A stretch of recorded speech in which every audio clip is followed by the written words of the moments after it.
Yeah, we go up. Chasing this money, it give me a rush. I am the shit and I still can't be flushed. Still in the six and I still can't be touched. Craving rap bitches, eat them up for lunch. Moving that white like the Brady Bunch. They think that I'm soft until I make it crunch. Yeah, they think that I'm soft until I make it. I load up the chopper, might light your whole block up. If you feeling froggy, then leave. Yeah, what's up? What's going on? You already know when the high go, my creators. It's another edition of CUT. You know what the CUT stand for?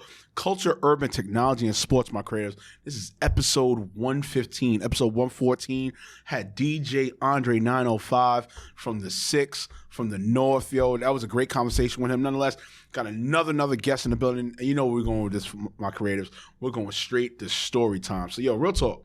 So, it was like a couple months ago, I think, right? We was at an event. It was shout out to Monte. If you remember Monte from episode 108, you know what I'm saying? He had a great event. He had Ron Mills in the building from SiriusXM, you know what I'm saying? And it was a great event. You know, Indie Accelerator, dope, you know, dope networking. Y'all need to really contact with Monte and shit like that. So at the end of it, you know, everybody was networking. I had a friend, this gentleman right here, just like really just pulled up. Was like, yo, son, I heard everything about you, like what you said and shit, and yo, I'm with it. Like, what's up? I'm like, hey, listen, man, you know, actor, you know, podcaster, you know, media personality and the whole shebang, you know, and hey, whatever, let's make it happen. And listen, and all jokes aside, y'all know how it is with us here at Cuts. You know, definitely we got Wade Green of Green Boot Productions, you know what I'm saying? We operate different here, you know what I'm saying? And I ain't gonna hold you, man. There was a couple times I was actually having in season 4, but unfortunately, you know what I'm saying, scheduling and everything like that, you know what I mean? And y'all know me, and if you know Wade, we don't do shabby productions here. Right. You know what I'm saying? So definitely, you know, right place, right time. Nonetheless, I got Ofnie, the U.F.O. in the building. What's good, son? What up? Yo, what's good, man? It's good. Swaggy, and yo, I ain't gonna hold you, son. I feel a little hurt. And I feel a little hurt. I ain't gonna hold you. I came through here, you like some Harlem shit, you know, V-neck, bucket hat. You know, I got shorts on and shit. He came through ready. He's like, yo, I'm an artist. This is off the U.F.O, son. No, you're not only an artist. No, I read the whole the info, commercial model, host, the whole shebang. We got to get into that. Like, let's go right into that. Like how many years combined so far for you? My gosh. Industry wise. Oh my gosh. It's going on like 20. Oh, I've been doing shit. this for a while. Wow, Yeah, son. All right, I'm not a newbie. So I'm glad. Okay. No, that's what's up. No, and I'm 5 years. I'm 5 years younger. No, actually, no. I'm sorry. 4 years younger. So I'm not gonna lie to you. I guess my turning point to like really say, okay, enough with the BS was probably like around like year 12. Gotcha. I mean, you know, when you reach that 10-year mark, you know, then it's like easier for you downhill because it's like, you know, you set things and everything like that. But that mark, it's a certain mark where you're really like, all right, listen, this is what's not the fuck going down. Right. You know, this is straight up. This is what's not going to fire. So that's why I want to ask you, like, when was like your mark to say, all right, enough with the shit. Here, this is what has to be done for the brand. Like, Right. take us into that. So, man. I would say let's give that about 14 years of me being the actual U.F.O, coming up with the concept, me being a songwriter and producer, arranger. I've been doing that for a long time. You know, I was working with Many Moods, entertainment, writing music, singing, doing shows, interviews, and things like that, and just, you know, covering songs and not really owning an artistry, just kind of claiming, oh, I have a voice, I can sing, you know, and not really understanding that there's a bigger platform to place myself on. Right. And once I discovered, you know, there's a bigger platform, it all started kind of with my name. It started with me researching what Ofnie meant. Right. Okay. Okay, let's go into it. Yeah. I never knew what it meant. I asked my dad. I'm Ofnie Jr. Okay. And I asked my dad what it meant, and he was like, I don't know. He's Jamaican. I don't Okay. know. Look it up, man. Yeah, What you mean, boy? What you crazy? Go in the corner and go sing or something, man. Where are you, huh?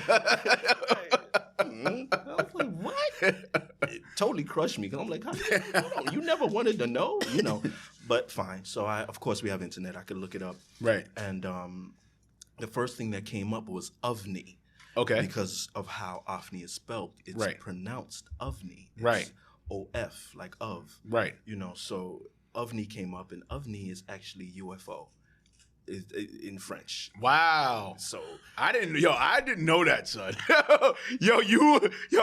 My career is he might be the first like Snapple facts on C.U.T.S Podcast. Wade, we got a lot of firsts this season, son. This is crazy. Okay, continue. Yeah, so that led me on to kind of branding myself and looking at just the whole spin of how I could make that my brand and make it something where I could give back, because I've always felt like, even in school, I studied human services. I'm all about humans and human feelings, emotions, and therapy and all of that. That's your thing. Yeah, it's your thing. Niche. It's your spiel. It's all right. It's your niche. Spiel. It's cool. You know what I mean? Musically, I tied that in, and that's how the U.F.O came to be.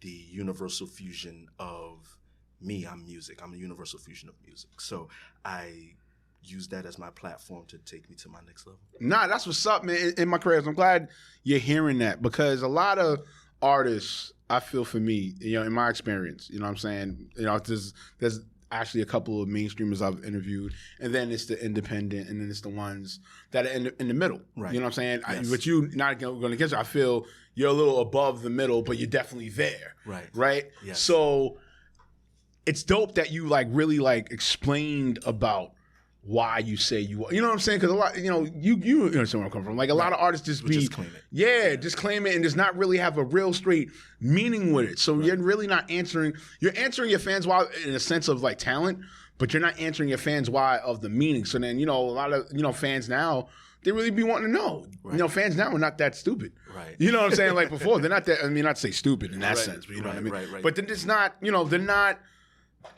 accepting of just music only. Right. Because now it's music plus lifestyle plus brand plus everything else. Right. You know what I'm saying? Right. Especially the last 2 years, because everybody was inside. So now you want to know everything about what this guy's doing, right, or she's doing, whatever the case may be. In your 20 years, right, what do you feel were the trials and tribulations that you learned from? Take us into that. Like, what do you feel you learned most about at a bad point? And what do you least learn about at a good point? Okay. So I think because I'm talented and people hear my production and my message, and they give me the faux belief, I call it the faux belief. Oh, I believe, and I see what you're saying and what you're doing, and they take that, and I'm one that comes with a team. I come with the graphic design. I come with the production side. I come with just the team, the visuals, right, the everything. And a lot of times people kind of take that and catapult off of it, and I would just to throw it out there, they kind of use me in that sense. The couple of times I've done shows and I didn't get paid. There were times I was people took my music. I would submit the flash drive to the DJ, and later on that night I would go back, and it's like, I'm like, you can't find it? You know what I mean? So, I mean, those kind of things were like my down points. A lot of empty promises from record labels.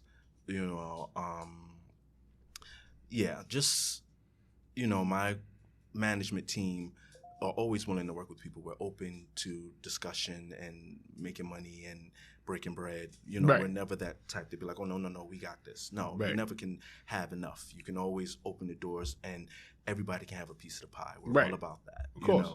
And it seemed like a lot of times people were wanting to take a piece of the pie but not submit their side of it. Oh, man, that's crazy. A lot of times they would bring their entities in and they would want us to work with their people, and we'd be working with their people. I'm showing them things and different techniques on singing, and we're all in because that's the way we work. We work as a family unit. And a lot of times they would come in, we working with these people, they're making these promises, and then they just take it, and we're sitting there like, okay, they're going to come back. No, they're gonna come back. Yeah, I know, right? They're gonna come back, right.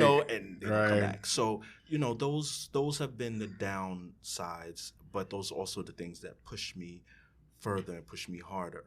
You know, those are the things that make me say, okay, it's all right. I'm going to show you, you know, and I'm going to keep going and I'm going to keep developing. I'm going to keep pushing. You know, those are those things that take me to my high points. You know, meeting people like you is a high point, you know. Oh, I appreciate that, man. Networking, being in, you know, settings like this where, you know, people appreciate and respect the artistry is amazing for me. You know, these are my high points. Yeah, no, that's what's up, man. I'm glad you touched on that because my thing, like I always tell people, right? And I have discussions with my partner, DJ Chase, you know, Worldwide Sound Records and everything like that, is I come from a mainstream orient, you know, because that's what I started with in acting. Gotcha. So, in a sense, it's hard for me to do the what's the best word the shortcut comings or the shortcut processes that happen a lot on an independent scale. Right. And I get it on the sense, okay, you want to save dollars and want to save cents, but in the same token, it's like, okay, what are you telling your fellow contemporary, or for that matter, the person that you just network with, what are you really telling them about that you respect of what they're doing, right, and of what you're doing? Right. This is a representation of me. 100%. You know what I'm saying? Shit, real talk, shit. Wade alone, you know what I'm saying? Shout out to Wade, you know, Green Boot Productions. Yo, if you want your productions right, go at him. You know what I'm saying? I'm not selfish like that. I be telling them, I'm like, yo, dogs, if I reschedule you, or for that matter, if it's a certain time I want to be done, there's a reason. Right. You know what I'm saying? Because the production we do here, you know what I'm saying? Shout out to Gotham Podcast Studios as well. You know what I'm saying? That's what it is. You know what I'm saying? Because, like I said, once again, I'm from that orient. Right. I've seen it in front of my face. You know what I'm saying? It's hard for me to like, nah, you know, let me just bring him here in this hole in the wall. Yeah, save pennies. No, fuck all that. Like, I don't believe in that. You know what I'm saying? You're taking your time to speak with me. Not saying, okay, you know, I'm appreciative of that. But in the same token, that's my mindset. It's like, okay, this person's taking their time to speak to me. Right. To come here, sit down, to be on this mic, to do a sound test. You know what I'm saying? You know, do a sound check. You know what I'm saying? Mm-hmm. To explore in their world, reaching out to my creatives, you know what I'm saying, to talk to them. In that sense, yo, you got to put the investment into your brand. 100%. You know what I'm saying? You have to. You know, so you have to. There's no, oh, well, I don't know, maybe so. You know, yeah. No, fuck no. No, you have to put the investment in the brand for the product to be as quality as possible. 100%. You know what I'm saying? I'm not saying be perfect, but to be as quality as possible. Right. Better than average. Better than average. Yeah. I'm not trying to listen. Let's hear on Cuts. We are not an average podcast. I'm sorry. We're just not. You know what I'm saying? It's not happening. You know what I'm saying? I'm not going to allow it to happen. You know, I'm the last that is going to get looked at. You know what I'm saying? Right. It's going to be broken down. It's a team with us. It's a team of three of us. It's Wade. It's shout to Sherry B. You know what I'm saying? She handles the talent booking and everything like that. You know what I'm saying? Nice. And then it's me. It's Reemo. It's the host, the executive producer of this shit. You know what I'm saying? So it's like I don't want others that come on here to have a feeling thinking, oh, I just want to be selective and prestige and all. It's not about that. It's about, yo, I care for the whole totality of everything, of creativity. You know what I'm saying? So I'm definitely glad you touched on that. I wanted to ask you, because you were definitely speaking about the whole you speak about performing and showcase thing.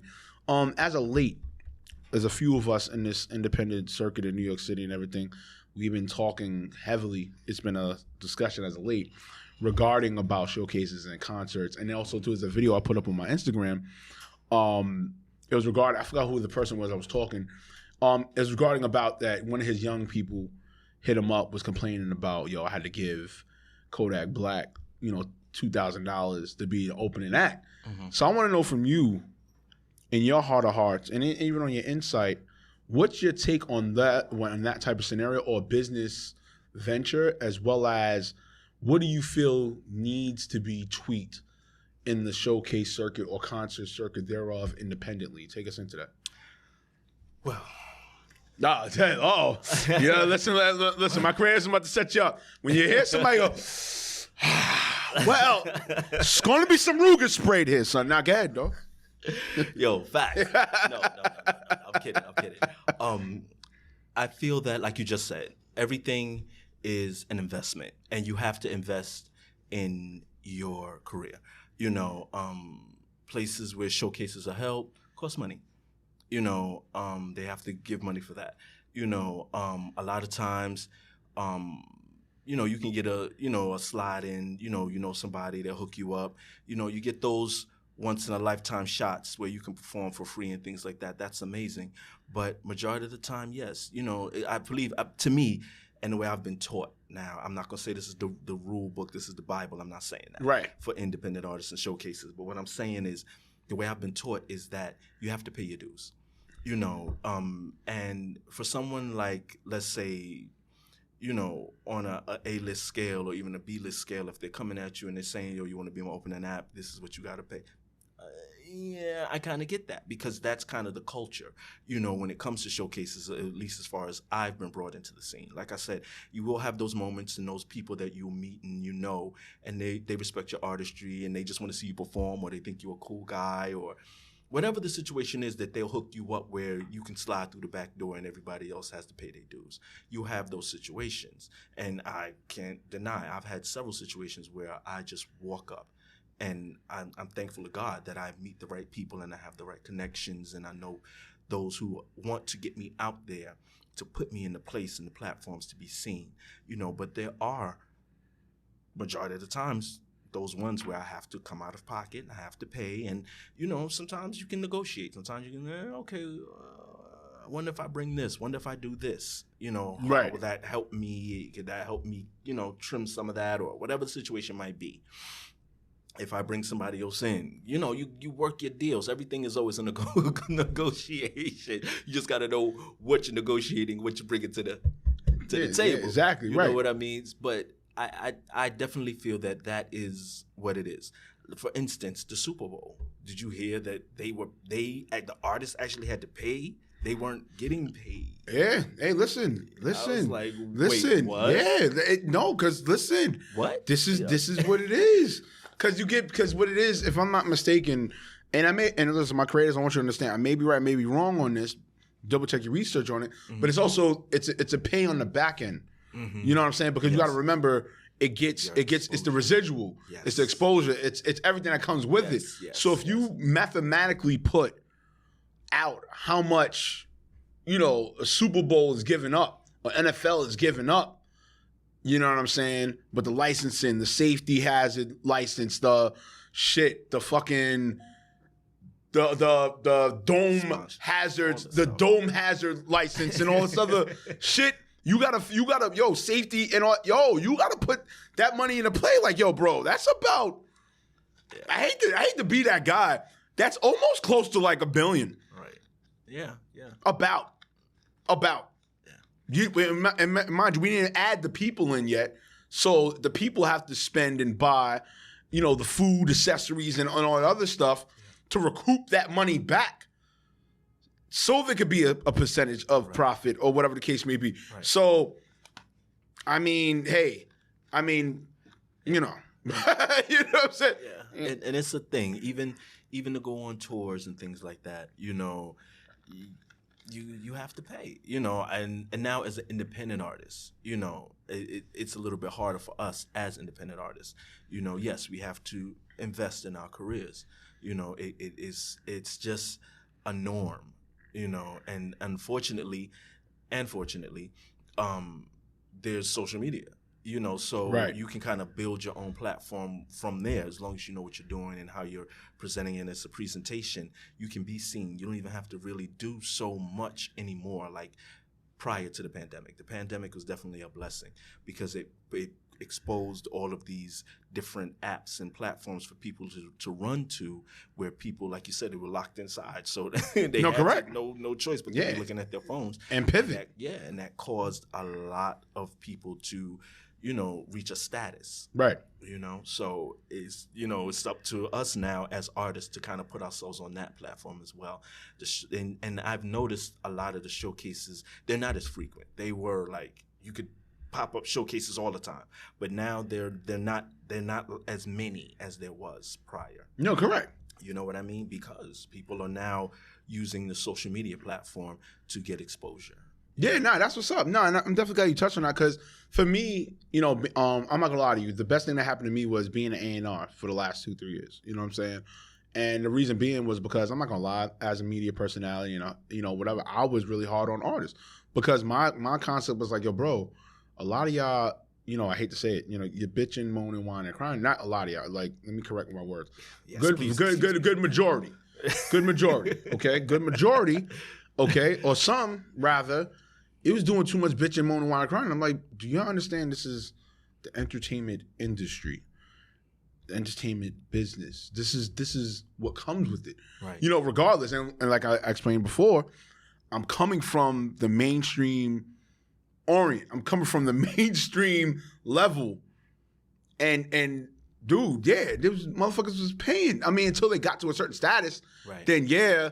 You work shit out, and then it'd be on the back end or points. Right. You get points in the contract. Right. You know what I'm saying? Of whatever. And for y'all, my creators understand points meaning percentage on the contract. You know what I'm saying? So it's like, all right. And also too, what I used to always battle with people or in debates and speak, and especially in Clubhouse when Clubhouse was heavy.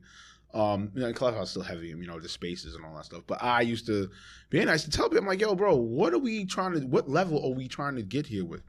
You know what I'm saying? Because we're saying we don't need the mainstream, cool, or don't want the mainstream. All right, fine, whatever. But how are you expecting everybody else to really respect the level of what's being done? Right. I get it. Okay, you don't need a middleman. You don't want a middleman.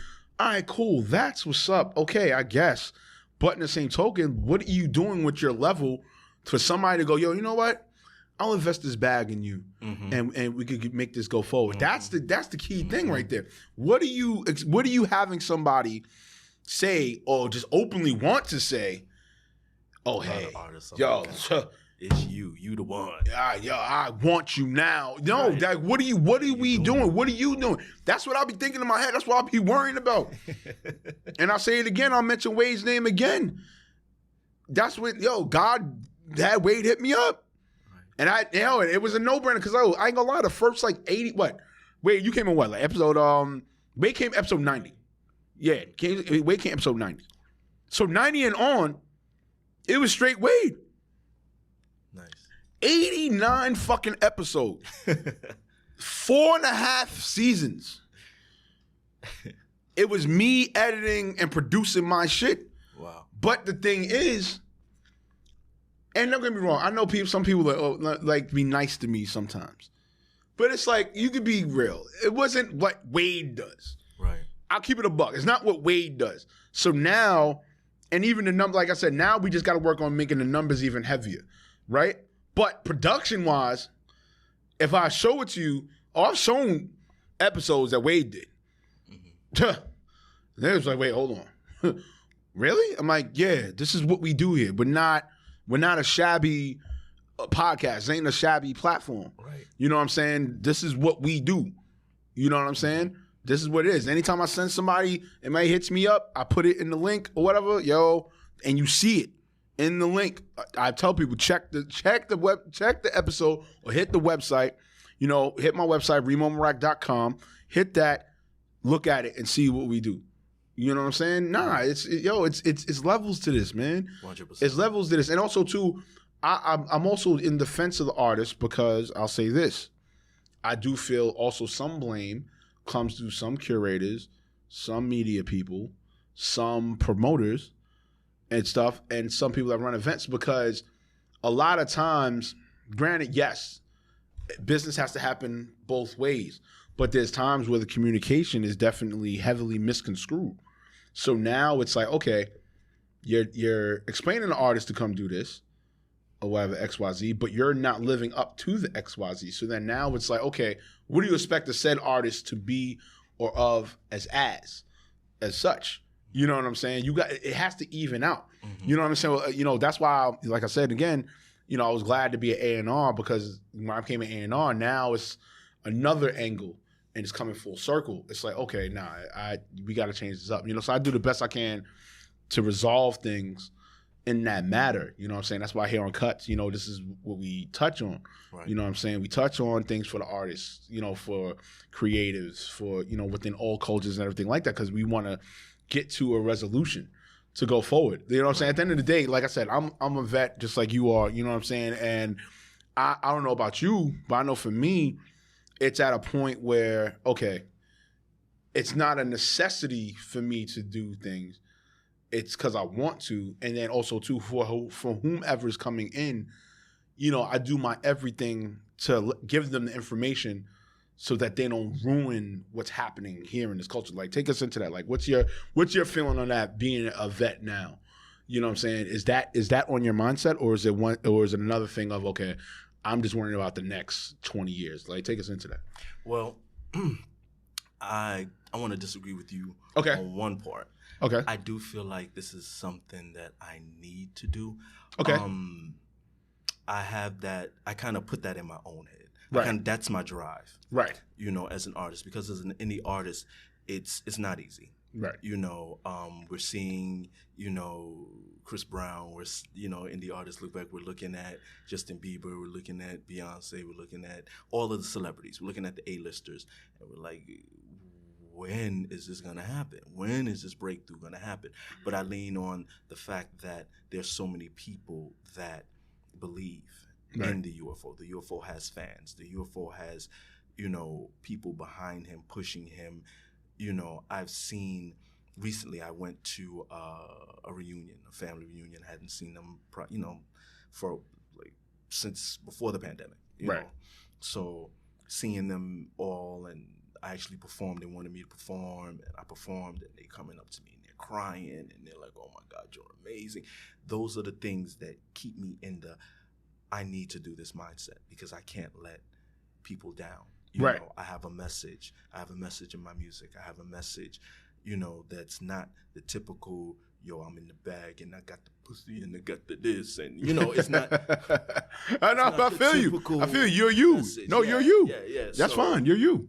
Is to bring it back and bring it back around to something that's more, not, I want to say wholesome, because that sounds kind of like churchy, but I don't want to take it there, but something that's more fun, more well-rounded, something that can play from Kids Bop all the way to, you know,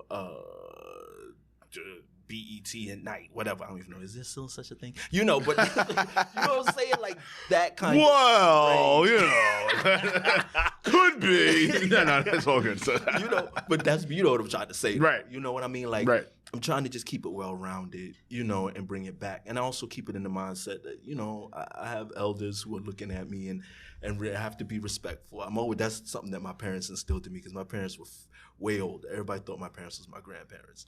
So they instilled. Oh, so you're pretty much the baby in the family. Am the baby. Okay. Yes. Makes sense. So they instilled this level of respect where it's always yes ma'am, no sir kind of deal.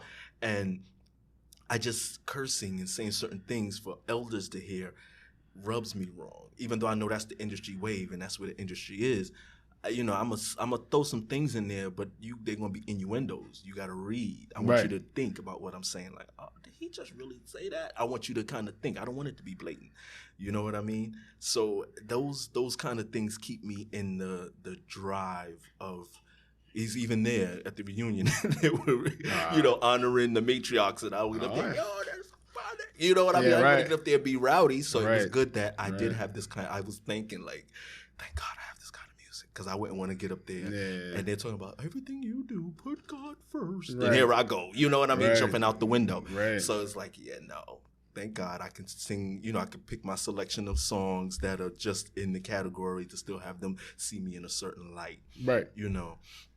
But yeah, just to touch on that, it's basically just me always feeling like I need to do this. This is something I need to do. I need to be heard. I need people to understand my message and kind of contribute to the world. Bring something to the world. Don't leave without having something that can be like a legacy, or, you know, on the platform of Michael and Prince and Whitney, like those kind of legacies. You know, I'm not knocking Chris Brown and Beyonce, because I feel that they also too have their legacies that they're leaving, but it's the message that I want to leave, you know, also with the music.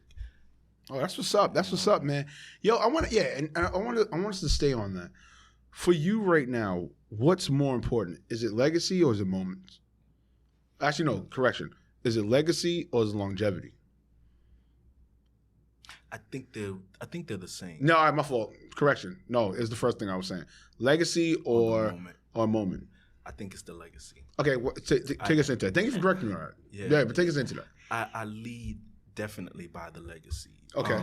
That's pretty much it. My song Forever leans on that. Leans on, walking in your calling and leaving a mark behind that will last forever, which is the title of the song. You know what I mean? So that's basically what it's about. I definitely lean more towards having a legacy and leaving something behind.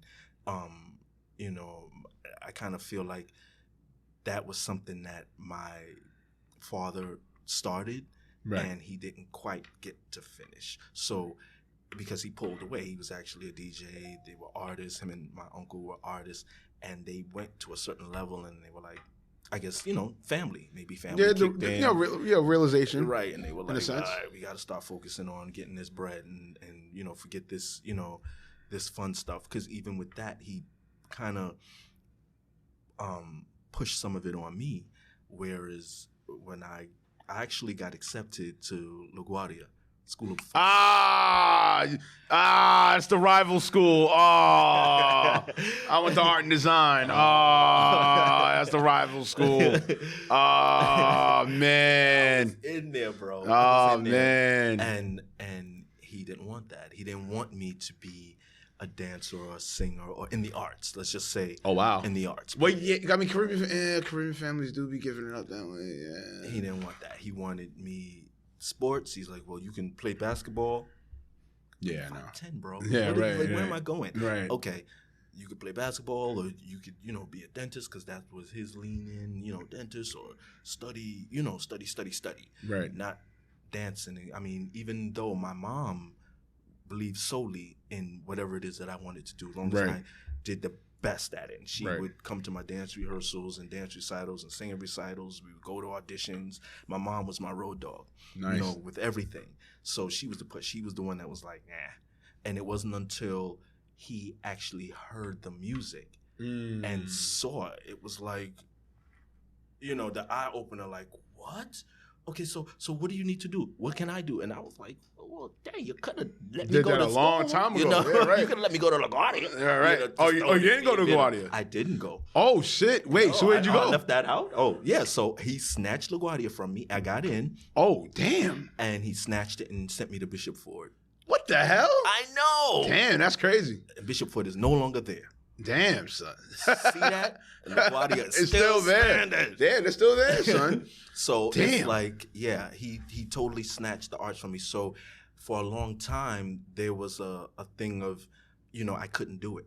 I can't do that. And it wasn't until, I don't know, maybe that was the 20-year mark where it clicked, and it was like, this is what I want to do. I want to, write songs. I want to sing. I want to go. This is what I want to do now. And, it was me kind of embracing the inner calling, because it was there all along, but I wasn't trying to hear it. I was, focusing on schoolwork. So yeah, I was dumb. It was killing me. Exactly. It literally was killing me, because it wasn't really what I wanted to do. I was bouncing around majors like this, that. And finally I settled in on human services, because then I could tap into an emotion. I could tap into therapy and healing, which is what I do with my music. That's how that tied in. Damn. And that kind of led me back to it, which is weird. Oh, Creams, you heard that shit? That's ill, son. That's fire, son. That's a fire segue. Nah, real talk, man. And I'm glad you touched on that, because even with me, right, as, I'm at year 10 as an educator, you know what I'm saying? So me being an educator and then how I do media, it went hand in hand. I transitioned from acting to media and then been an educator at the same time. Wow. So 2012 is like a very important year for me, because that was the transition. You know what I'm saying? And then also transitioning into my happiness and getting my happiness back, dealing with the youth.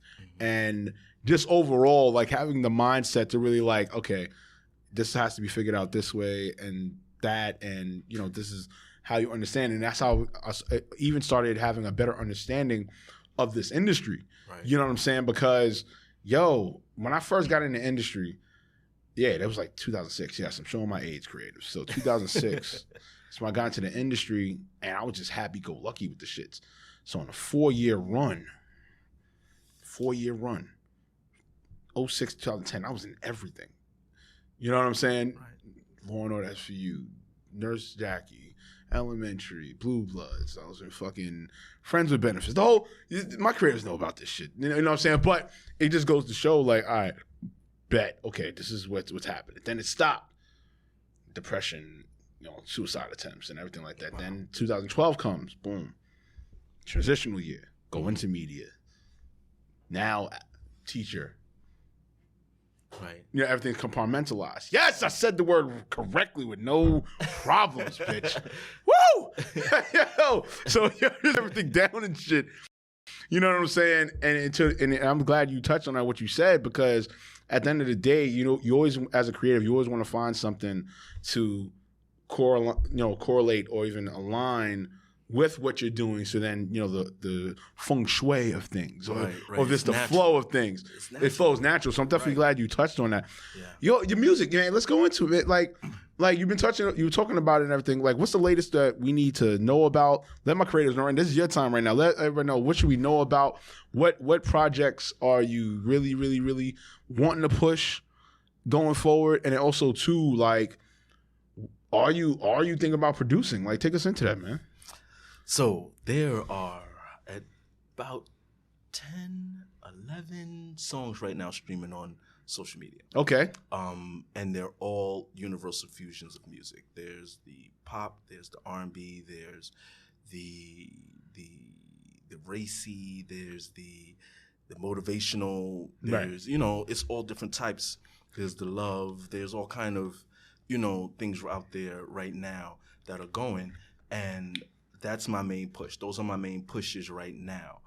But come fall, okay, the U.F.O is about to drop another bomb. I'm about to do another invasion on planet Earth with this music. In the studios now, putting the finishing touches. We dropped a tester on my latest hit, Shotgun. Okay. Just to see what it would do. And it took off. It's taking off. I was looking at the numbers on Spotify, like, what? Does that say that? Hey. You know, it's going. So what's happening now with Shotgun is we said, okay, they like it. So we're going back in the studio and we're enhancing it. Okay. You know, it's actually a play off of something Whitney did. There was 2 versions. I don't know if everybody noticed, but there was 2 versions of $1 Million Bill. Right. There was 2 versions of it. There was one that came out first, and it was kind of like, okay, you know, you hear it and, you know, you vibe to it. But when she dropped that second version, the second version was out of control. It was like epic. Enhanced. You know what I mean? So we did the same thing. We dropped Shotgun just for people to check it out, you know, and kind of say, okay, I like it. I like the way that feels. I like the way that sounds. If you like the way that one sounds, wait till we drop the real version of it. You know, we dropped it out. It's actually, Shotgun is a part of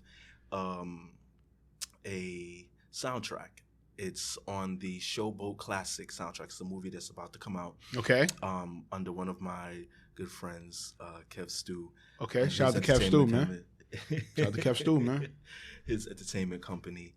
And he did a really, really, really awesome thing for me by taking me in the studio and having me record that track. And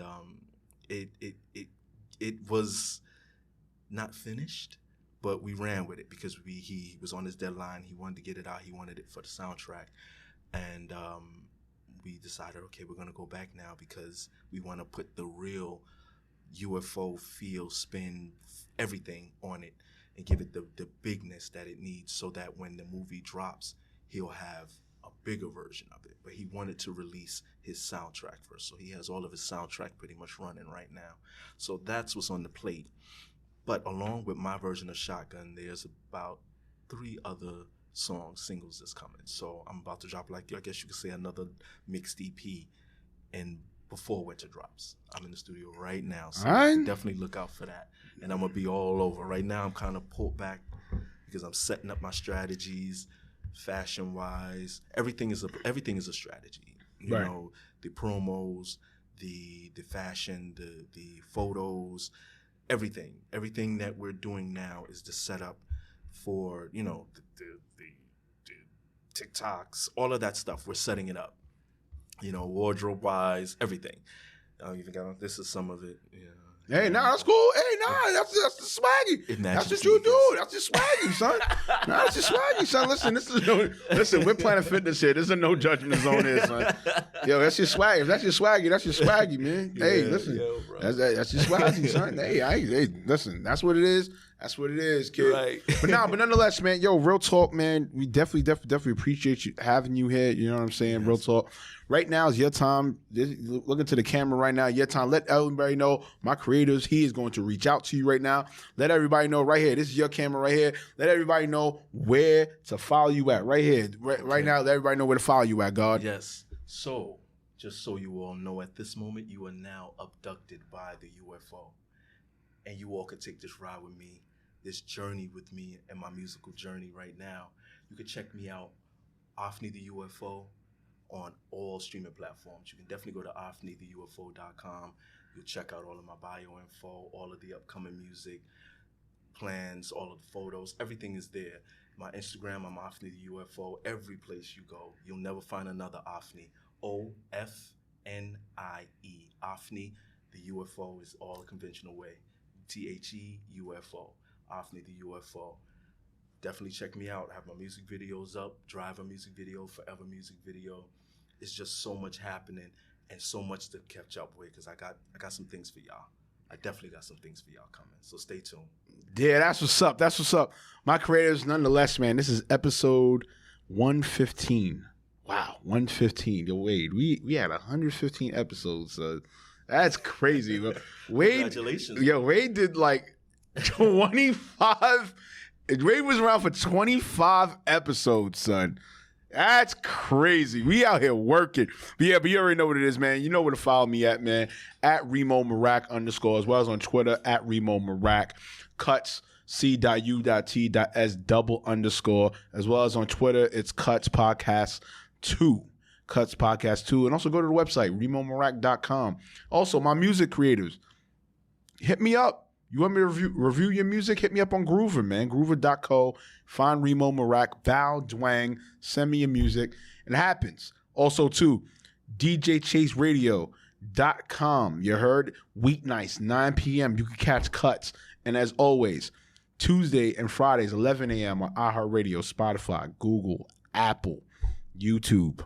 You know what I'm saying? And also, too, Class TV. Class TV, catch it as well. Once again, my creators, this is episode 115 of Cuts C.U.T.S _Cuts Podcast. You know what I'm saying? Culture, urban technology, and sports. You know what's happening here now. You know when the high go. That's PTC. That's pound that chest. Come on, man. We out of here. Hands over the shades. You know what happens after that? That's the 2 up. That's peace. Hey, my creators, what's going on, man? You know what it is, man. This is Neighborhood Ruger Sprayer, Reemo Marac. Nonetheless, man, you just listened to another episode of Cuts. You know what the Cuts stand for? Culture, urban, technology, and sports. Nonetheless, my creators, if you want more, if you want more episodes, if you want to give feedback, hey, if you want to be a guest on the podcast, hit the email cutspodcast1@gmail.com, as well as the Instagram. Hit the Instagram up at C.U.T.S _. Hey, even if you want to get on my personal Instagram, you know what it is, man. Hit me up at Reemo Marac _ on Instagram, as well as on Twitter at Reemo Marac. Also, too, if you want to go to my website, hit my website up, ReemoMarac.com. And also, too, music creatives. You want to send me your music? Send me your music. I'll give you a great feedback. Also on Groover.com. You know what's up. You know what it is. The hashtag PTC. That's pound that chest. Come on, man. Let's get it.